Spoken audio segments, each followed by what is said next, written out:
अस्सलाम वालेकुम students. Lecture number 11 के अंदर हम डिस्कस करेंगे बॉक्स प्रोडक्ट को। बॉक्स प्रोडक्ट क्या होती है? बॉक्स प्रोडक्ट उसे कहते हैं जब स्केलर और वेक्टर दोनों प्रोडक्ट्स एक साथ आ जाएं, यानी डॉट प्रोडक्ट और क्रॉस प्रोडक्ट। ठीक है, जैसे यहाँ पे सामने आपके लिखा हुआ है ए क्रॉस बी और फिर डॉट सी। तो यहाँ पे देखिए क्रॉस प्रोडक्ट भी आ गई है और डॉट प्रोडक्ट भी आ गई है। तो इसे हम ट्रिपल स्केलर भी कहते हैं और इसे बॉक्स प्रोडक्ट भी कहते हैं।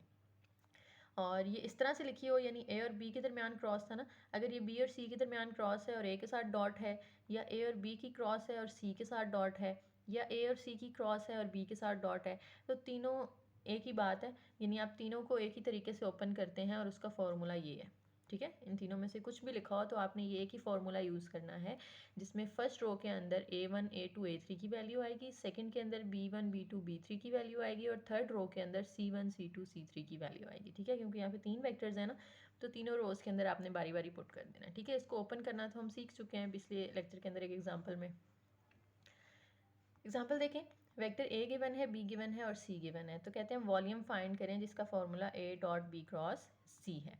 तो अब A dot B cross C का हमने ऊपर फॉर्मूला लिख लिया। फर्स्ट रो के अंदर सारी ए की वैल्यूज़ आती हैं, जो कि यहाँ पे है 1 2 -1, तो वो यहाँ पे आपने पुट कर दी। और बी के अंदर आ गई बी की वैल्यूज़ -2, और जे यहाँ पे नहीं है तो उसकी जगह 0 आ जाएगा और के की जगह 3 आ जाएगा, तो -2 0 3। अब यहाँ पे जैसे देख सकते हैं आप, सी में आई नहीं है तो आई की जगह 0 आ जाएगा, यानी C1 यहाँ पे नहीं दिया हुआ, वो 0 होगा।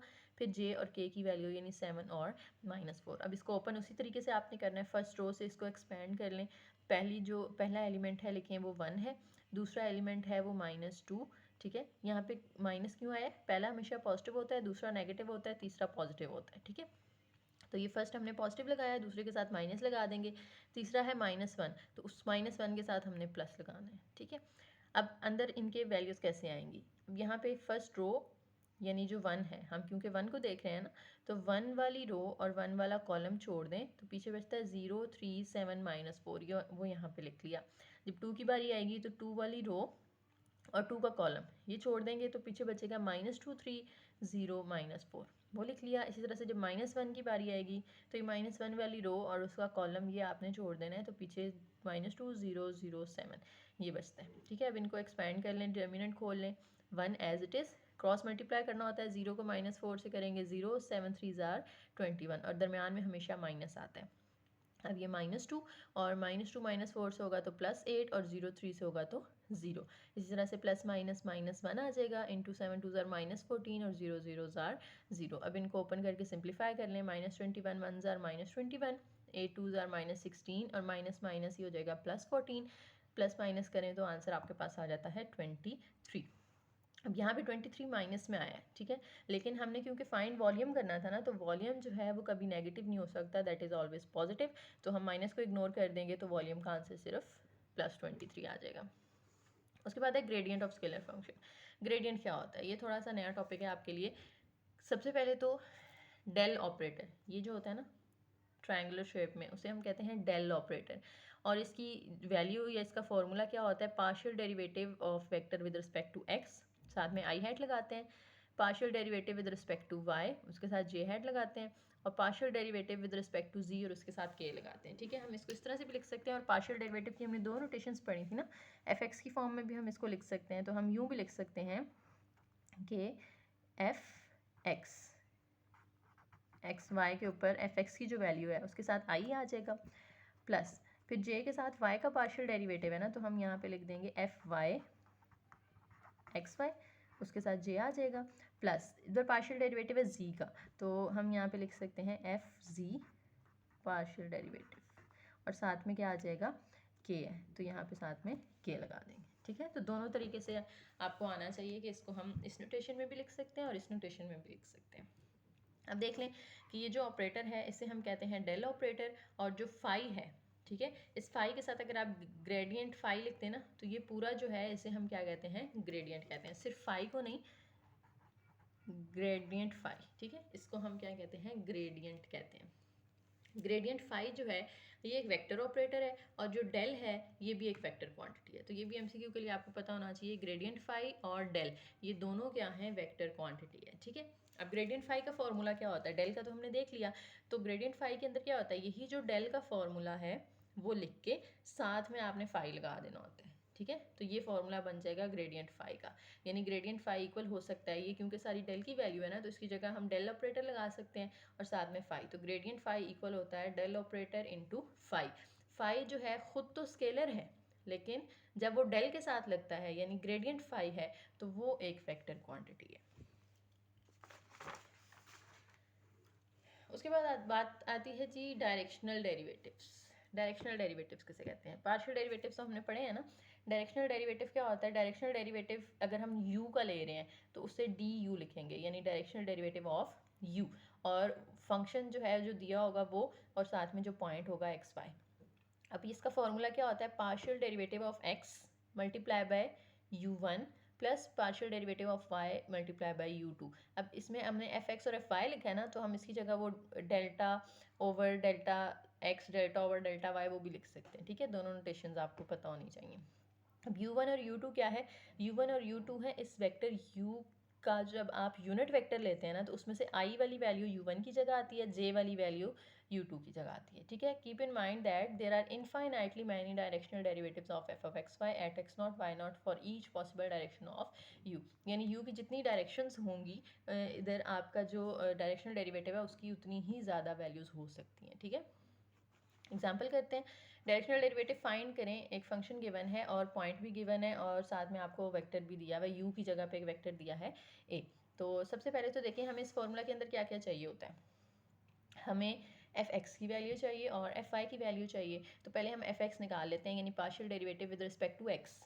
तो एफ एक्स एक्स वाई जब हम निकालेंगे तो 3 और y तो क्योंकि कांस्टेंट है वो बाहर वैसे ही आ जाएंगे, और एक्स स्क्वायर का डेरिवेटिव ले लें वो 2x आता है, तो 3 2 जार 6xy आ गया। इसी तरह से एफ वाई की जब आप वैल्यू फाइंड करेंगे तो उसमें आपने अब 3x स्क्वायर को कांस्टेंट लेना है और y का डेरिवेटिव आ जाएगा 1, तो ये 3x स्क्वायर आ गया। अब हमने इस पॉइंट के ऊपर एफ एक्स और एफ वाई की वैल्यू निकाली है। यहाँ एक्स नॉट वाई नॉट का मतलब है कि जो पॉइंट गिवन है ना उसके ऊपर होनी चाहिए। तो ये जो एफ एक्स की वैल्यू आई है इसके अंदर ये पॉइंट पुट कर दें, यानी 1 2, ठीक है। एफ एक्स 1 2, एक्स की जगह 1, वाई की जगह 2। तो यहाँ पे भी 6 इंटू एक्स की जगह पे 1 आ जाएगा, वाई की जगह पे 2 आ जाएगा, तो 6 2 जार 12। इसी तरह से एफ वाई के अंदर भी आपने वैल्यू पुट कर दी, एक्स की जगह पे 1 और वाई क्योंकि यहाँ पे नहीं था तो इसलिए हमने 2 कहीं भी पुट नहीं किया, तो ये 3 आंसर आ गया आपके पास। अब हमारे पास दूसरी चीज़ हमें क्या चाहिए? एफ एक्स और एफ आई की तो वैल्यूज़ निकाल ली, u1 और u2 चाहिए। u1 u2 अभी मैंने बताया था क्या होता है, जो वेक्टर गिवन है उसका यूनिट वेक्टर लेना है और उसमें से i वाली वैल्यू u1 की जगह आती है, j वाली u2 की जगह आती है। तो हमें जो यहाँ पे वेक्टर दिया हुआ है वो है a, ठीक है। तो a का पहले यूनिट वेक्टर ले लेते हैं। तो यूनिट वेक्टर का फॉर्मूला होता है vector a over its magnitude. तो हमें पहले मैग्नीट्यूड निकालनी पड़ेगी, तो इसकी मैग्नीट्यूड निकाल लें a की, आई वाली वैल्यू का स्क्वायर प्लस जे वाली वैल्यू का स्क्वायर, और इसको सिंप्लीफाई करें तो इसकी मैग्नीट्यूड आ जाती है 5। अब फॉर्मूले के अंदर पुट कर दें वेक्टर ओवर मैग्नीट्यूड। वेक्टर तो यही होगा ना 3i प्लस 4j, वो ऊपर लिखेंगे, नीचे उसकी मैग्नीट्यूड लिखेंगे जो कि क्या आ रही है 5 आ रही है। 3 के साथ 5 अलग कर लें और 4j के साथ 5 अलग कर लें, यानी अब u1 और u2 की वैल्यू भी आ गई आपके पास। अब फॉर्मूला लिखें और उसके अंदर सिंपली वैल्यू सब्सटीट्यूट कर दें। डायरेक्शनल डेरिवेटिव का formula D U is equal to F of X naught Y naught F X U one F Y U two. अब एक्स नॉट वाई नॉट की वैल्यू तो हमारे पास 1 2 है, वो पुट कर दी। F x X naught Y naught की जगह 1 2 और u की जगह हमें यहाँ पे वेक्टर क्योंकि a दिया हुआ था तो इसलिए u1 की जगह हम a1 लिख देंगे, एफ वाई 1 2 और u2 की जगह a2 लिख देंगे। अब एफ एक्स 1 2 की वैल्यू हमारे पास आई थी 12, तो वो पुट कर दी हमने 12। a1 आई वाली वैल्यू है ना यूनिट वेक्टर की आई वाली वैल्यू, तो वो हमारे पास 3/5 आई है, ठीक है। प्लस एफ आई की वैल्यू हमने कैलकुलेट की थी 3, और जे पे जो इसकी वैल्यू है यूनिट वेक्टर की 4/5, वो a2 की जगह आ जाएगी 4/5, ठीक है। अब 12 3 जार 36/5, 4 3 जार 12/5, ऐड करेंगे तो 48/5, ये इसका डायरेक्शनल डेरिवेटिव की वैल्यू आ गई, ठीक है जी। नेक्स्ट आता है जी formula for directional derivative can also be written as gradient notation. अभी हमने पीछे जो देखा वो हमने पार्शियल डेरिवेटिव की फॉर्म में देखा है ना, तो अब ग्रेडियंट की नोटेशन में भी हम डायरेक्शनल डेरिवेटिव का फॉर्मूला लिख सकते हैं, ठीक है। उसी फॉर्मूले को हम देखते हैं। देखें ये जो फॉर्मूला था हमारे पास उसमें एफ एक्स था, ठीक है, और एफ एक्स को हम इस तरह से भी तो लिख सकते हैं ना इस नोटेशन में, delta over delta x. F y की जगह हम डेल्टा ओवर डेल्टा वाई लिख सकते हैं, ठीक है, यहाँ पे y आएगा। और इसी तरह से अगर यहाँ पे एफ वाई के साथ यहाँ पे कुछ और ऐड हो रहा होता यानी एफ जी होता, ठीक है, एक्स नॉट वाई नॉट, और U2 की जगह U3 होता। तो यानी एफ जी की जगह हम डेल्टा ओवर डेल्टा जी लिख सकते थे, ठीक है। तो यानी इन तीनों वैल्यूज़ की जगह f x, f y, f c की जगह हम ये डेल्टा वाली नोटेशन लिख सकते हैं, और ये डेल्टा वाली नोटेशन इक्वल होती है डेल ऑपरेटर के, ये भी हमने पीछे फॉर्मूला पढ़ा है। तो यानी हम इस पूरे की जगह लिख सकते हैं कि ये तीनों जो हैं इनको हम रिप्लेस कर दें डेल ऑपरेटर के साथ, और यू हैट लिखते हैं, यानी ये जो आई वाली वैल्यू है यू की, जे वाली वैल्यू है और के वाली वैल्यू है, इन तीनों की जगह हम सिर्फ यू हैट यानी वो पूरा एक साथ लिखते हैं, ठीक है। तो ये भी फॉर्मूला आपने याद रखना है कि ग्रेडियंट नोटेशन में हम डेल का डायरेक्शनल डेरिवेटिव का फॉर्मूला कैसे लिखते हैं, ठीक है। तो ये जितनी भी नोटेशन है ना सारी आपको आनी चाहिए, पेपर में किसी भी तरह से क्वेश्चन पूछा जा सकता है। तो फॉर्मूला एक ही है, सिर्फ उसकी नोटेशन चेंज होती जा रही हैं, ठीक है। तो इसमें कन्फ्यूज़ नहीं होना आपने, अच्छी तरह से इसकी रिवीजन करेंगे तो इंशाल्लाह आपको याद रहेगा। एग्जाम्पल देखिए, f of x y is equal to 2x² plus y square, p not की वैल्यू दी है, यूनिट यू की वैल्यू दी है, और डायरेक्शनल डेरिवेटिव हमने फाइंड करना है -1 के ऊपर, ठीक है। अब इसके दो तरीके हैं, हमने एक जो अभी डेल वाला फॉर्मूला पढ़ा है हम इससे भी सॉल्व करेंगे, ठीक है। और जो हमने पीछे फॉर्मूला पढ़ा है ये वाला एफ एक्स एफ वाई वाला, इसके अकॉर्डिंग भी सॉल्व करेंगे, ठीक है। दोनों से मैं आपको समझाऊंगी कि अगर पेपर में आपने करना है तो किस तरह से करना है, दोनों मेथड सिखा दूंगी, जो आपको इजी लगे आप उसके ज़रिए इसको अटैम्प्ट कर सकते हैं। अब पहले हम कर लेते हैं वो एफ एक्स एफ वाई वाला फॉर्मूला, ठीक है। अब उसके अंदर क्या था कि एफ एक्स वाई आपने लिखा, अब एफ एक्स निकालना है यानी उसका पार्शियल डेरिवेटिव लेना है विद रिस्पेक्ट टू एक्स, तो ये 2 2 4x हो जाएगा, y की जगह 0 आ जाएगा, तो ये एफ एक्स की वैल्यू आ गई। अब एफ एक्स एक्स वाई आया है लेकिन पॉइंट हमारे पास है -1 1, तो इसकी जगह -1 1 पुट कर दें, x की जगह -1, y की जगह 1, तो x की जगह आ गया -1, y क्योंकि यहाँ पे नहीं है तो हम पुट नहीं करेंगे, तो ये -4 आ गया, ठीक है। एफ एक्स की वैल्यू आ गई। अब इस तरह से एफ वाई की निकाल लें, यानी पार्शियल डेरिवेटिव ले लें एफ का विद रिस्पेक्ट टू वाई, तो 2x² कॉन्स्टेंट है 0 हो जाएगा और y² का हो जाएगा 2y, तो ये 2y आंसर आ गया, ठीक है। अब इसके अंदर भी पॉइंट पुट कर दें, तो 1 पुट करेंगे y की जगह तो 2 आ गया, ठीक है। एफ एक्स आ गया, एफ वाई आ गया। अब हमें फॉर्मूले के अंदर तीसरी चीज़ चाहिए होती है u1 u2, यानी हमने पहले यूनिट वेक्टर फाइंड करना है u का, जो u हमें यहाँ पे दिया हुआ है ना 3i - 4j, उसका यूनिट वेक्टर फाइंड कर लें। यूनिट वेक्टर का फॉर्मूला होता है u ओवर मैग्नीट्यूड, मैग्नीट्यूड पहले हम फाइंड करेंगे, मैग्नीट्यूड में i का स्क्वायर प्लस j वाली वैल्यू का स्क्वायर, तो ये आपके पास 5 आंसर देता है, ठीक है। तो 3i के साथ 5 अलग कर लें, 4 के साथ 5 अलग कर लें, यूनिट वेक्टर आ गया, यानी u1 और u2 की वैल्यू भी आ गई, एफ एक्स और एफ वाई की वैल्यू भी आ गई। तो अब डायरेक्शनल डेरिवेटिव का फॉर्मूला लिखेंगे, ठीक है। ये फॉर्मूला लिखा आपने, f x -1 u1 plus f y -1 u2, ठीक है। एफ एक्स -1 की जगह उसकी वैल्यू आएगी जो कि यहाँ पे है -4, इसी तरह से u1 की जगह वैल्यू आएगी ये 3/5। उसके बाद एफ वाई की वैल्यू जो है वो हम यहाँ पे पुट कर देंगे 2, और u2 की जगह पे आ जाएगा -4/5। अब इसको सिंप्लीफाई कर लें, -12/5 -8/5, तो ये -20/5 आपको आंसर देता है -4 का, ठीक है। तो ये डायरेक्शनल डेरिवेटिव की वैल्यू आ गई। अब इसी को हम ग्रेडियंट नोटेशन के अंदर भी सॉल्व कर लेते हैं, तो आंसर तो सेम आना चाहिए, ठीक है, आंसर में कोई फ़र्क नहीं पड़ता। तो ग्रेडियंट नोटेशन के अंदर हमें ग्रेडियंट का जो फॉर्मूला होता है उसके अंदर partial derivative with respect to X Y Z तीनों चाहिए होते हैं, तो विद रिस्पेक्ट टू एक्स ले लें, वो आ जाएगा 4x, y ले लें वो आ जाएगा 2y। अब z वाली यहाँ पे वैल्यू नहीं है तो इसलिए हम ये तीसरा जो है यहाँ पे नहीं लिखेंगे। तो x और y का पार्शियल डेरिवेटिव ले लिया। अब आप ग्रेडियंट की वैल्यू फाइंड कर लें, क्योंकि हमें यहाँ पे ग्रेडियंट की वैल्यू पुट करनी होती है ना यूनिट वेक्टर के साथ, तो ग्रेडियंट की वैल्यू पुट करेंगे, ये फॉर्मूला लिखें ग्रेडियंट का, उसके अंदर इसकी जो वैल्यू आई है 4x वो लिख दें 4xi, और जो y की वैल्यू आई है वो लिख दें 2yj, ठीक है। तो 2yj हमने यहाँ पे पुट कर दिया, तो ये ग्रेडियंट आ गया। -1 1 पे जब हमने फाइंड करना है, क्योंकि हमें जो यहाँ पे एक्स वाई दिया हुआ है उस एक्स वाई की जगह -1 1 की वैल्यू दी है, ठीक है। तो x की जगह पुट कर दें -1 तो वो -4 हो जाएगा, और y की जगह +1 तो वो +2 हो जाएगा। तो ये ग्रेडियंट की वैल्यू आ गई। उसके बाद अब आपको दूसरी चीज़ चाहिए यू हैट, तो यू हैट हमने इधर पीछे फाइंड किया था, वही वैल्यू मैंने बस सिंपली यहाँ पे लिख दी है 3/5i और -4/5j। अब डायरेक्शनल डेरिवेटिव का फॉर्मूला लिखें, d u f x y is equal to grad del f x y और साथ में यू हैट। अब डेल एफ एक्स वाई की हमने वैल्यू पर क्योंकि फाइंड की हुई है -4 + 2j, वो आप यहाँ पे लिख दें, ठीक है। यू हैट की वैल्यू लिख दें और अब इनको मल्टीप्लाई कर दें, आई वाली वैल्यू आई वाले के साथ, दरम्यान में डॉट आ रहा है ना तो इसका मतलब है डॉट प्रोडक्ट लेनी है। -4 को 3/5 के साथ करेंगे, प्लस 2 को -4/5 के साथ करेंगे, इनको भी सिंप्लीफाई कर लें तो इसका आंसर भी आपके पास -4 आता है, ठीक है। तो मेथड जो भी आप यूज़ करें, जो इसका फाइनल रिजल्ट है उस पर कोई चेंज नहीं आता। उसके बाद है जी, if U is a unit vector making angle theta with positive X axis, कि u जो है आप वेक्टर जो यूनिट वेक्टर यूज़ कर रहे हैं ग्रेडियंट उसके अंदर डायरेक्शनल डेरिवेटिव के अंदर, तो वो अगर एक ऐसा वेक्टर है जो एंगल थीटा बना रहा है एक्स एक्सिस के साथ, तो u1 की जगह हम cos थीटा पुट करते हैं, u2 की जगह हम sin थीटा पुट करते हैं, ठीक है। तो उसका जो फॉर्मूला होगा वो बाकी सारा तो वैसे ही रहेगा, लेकिन जहाँ u1 आ रहा था ना वहाँ पे cos थीटा आ जाएगा, जहाँ u2 आ रहा है वहाँ पे sin थीटा आ जाएगा। अब दोनों फार्मूलाज में कैसे पता चलेगा आपने ये वाला फार्मूला यूज़ करना है या u1 वाला यूज़ करना है, ठीक है। तो वो ऐसे पता चलता है कि अगर तो आपको क्वेश्चन में वेक्टर दिया हुआ है और एंगल यहाँ पे नहीं दिया, तो आप u1 u2 वाला फॉर्मूला यूज़ करेंगे। लेकिन अगर वेक्टर नहीं दिया हुआ, एंगल गिवन है, तो फिर आप ये cos थीटा sin थीटा वाला फॉर्मूला यूज़ करेंगे, ठीक है। तो स्टेटमेंट को आपने अच्छे से देखना है पहले कि क्या चीज़ दी हुई है आपको, क्या डाटा गिवन है, फिर उसके अकॉर्डिंग आपने फॉर्मूला यूज़ करना है। तो find directional derivative of e पार एक्स वाई एट -2 0, पॉइंट दिया हुआ है, फंक्शन दिया हुआ है, और साथ में कहते हैं that makes an angle of π/3 with positive X axis. अब एंगल दे दिया, हमें यू की वैल्यू नहीं दी, इसका मतलब है हमने ये cos थीटा वाला फॉर्मूला यूज़ करना है, ठीक है। तो पहले तो हमें देखें इसके अंदर एफ एक्स चाहिए और एफ वाई चाहिए।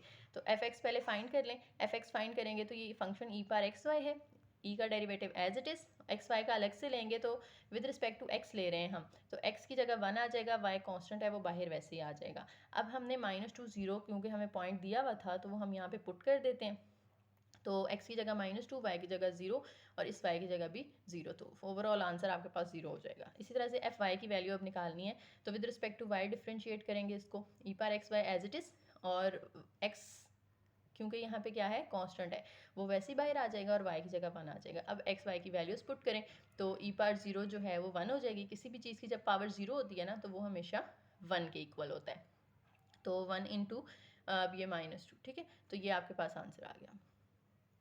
उसके बाद अब जो डायरेक्शनल डेरिवेटिव है वो आपने फाइंड करना है, तो उसका फॉर्मूला आपने लिखा cos थीटा की जगह, थीटा क्योंकि हमें दिया हुआ था π/3, ठीक है, तो cos थीटा की जगह आ जाएगा cos π/3, sin थीटा की जगह आ जाएगा sin π/3। अब f -2 0 की वैल्यू आई थी हमारे पास 0।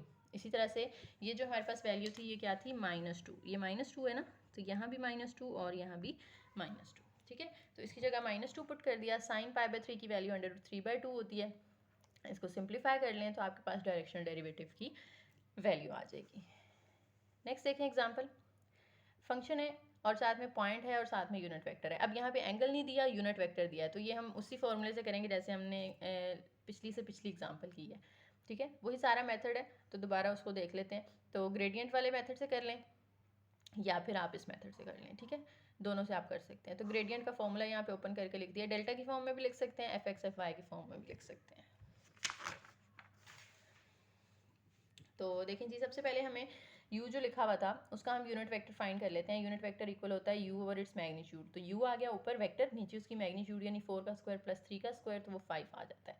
अब हमने एफ एक्स और एफ वाई फाइंड करना है, तो एफ एक्स की वैल्यू हमने निकाली, with respect to x differentiate करेंगे फंक्शन को, ठीक है। तो फंक्शन हमारे पास क्या था, 2xy माइनस 3y स्क्वायर, ठीक है। ये फंक्शन सामने रख लेते हैं। जो फंक्शन हमें दिया हुआ था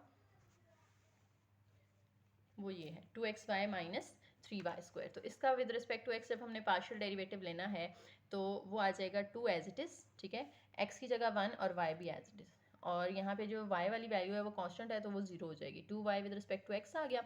अब विद रिस्पेक्ट टू y जब आपने निकालना है तो 2x कांस्टेंट है, y की जगह 1 आ जाएगा, और इस तरह से 3y स्क्वायर का 6y हो जाएगा। अब इसको आप जो है वो सिंप्लीफाई कर लें पॉइंट की वैल्यू पुट करके, तो पॉइंट हमारे पास दिया हुआ था 5 5, तो एक्स वाई की जगह 5 5 यहाँ भी पुट कर दें, यहाँ भी पुट कर दें। अब डायरेक्शनल डेरिवेटिव का फॉर्मूला लिखें, ठीक है। ग्रेडियंट का फॉर्मूला ओपन किया, ग्रेडियंट के अंदर हमें क्या चाहिए होता है, यहाँ पे एफ एक्स की 5 5 पे जो वैल्यू आई है वो पुट करें, एफ वाई की जो आई है वो पुट करें, यू हैट की जो वैल्यू आई है वो पुट करें, ठीक है।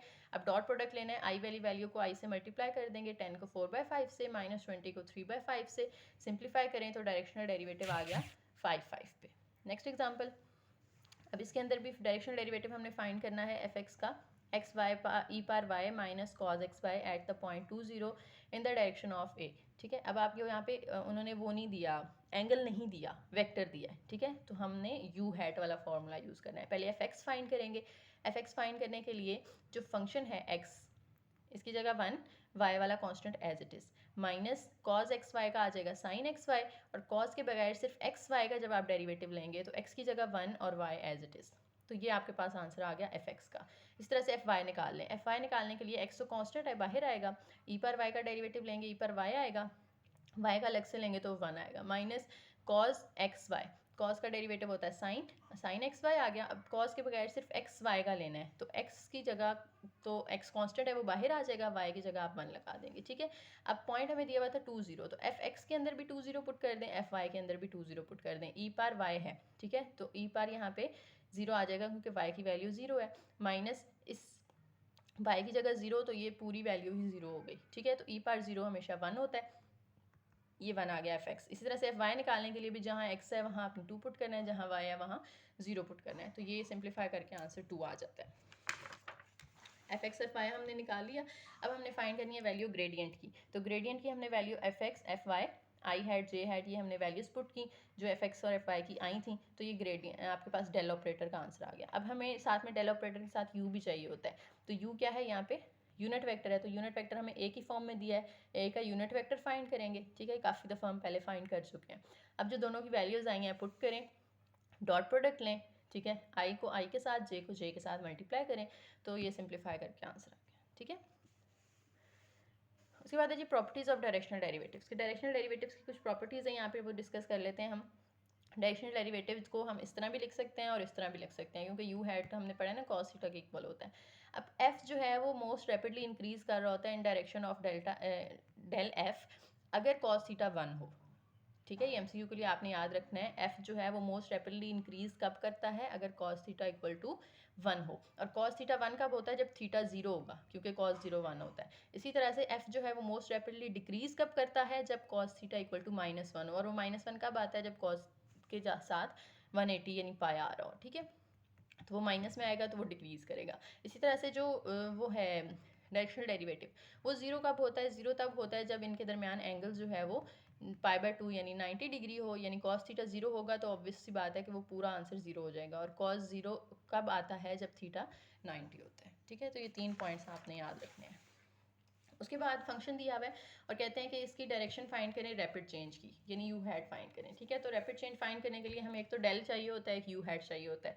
तो डेल के अंदर हमें एफ एक्स भी चाहिए, एफ वाई भी चाहिए, तो एफ एक्स फाइंड कर लें with respect to x differentiate करेंगे, 2x/2 आएगा, वाई की जगह 0, तो एक्स आंसर आ गया। एफ वाई फाइंड करने के लिए आप क्या करेंगे, ये 0 हो जाएगा, ये 2y/2 होगा, तो यहाँ y आ गया। अब इसके अंदर हमने पॉइंट पुट करना है 1 1, तो ये 1 1 पुट कर दें, x की जगह 1 आ जाएगा, इधर y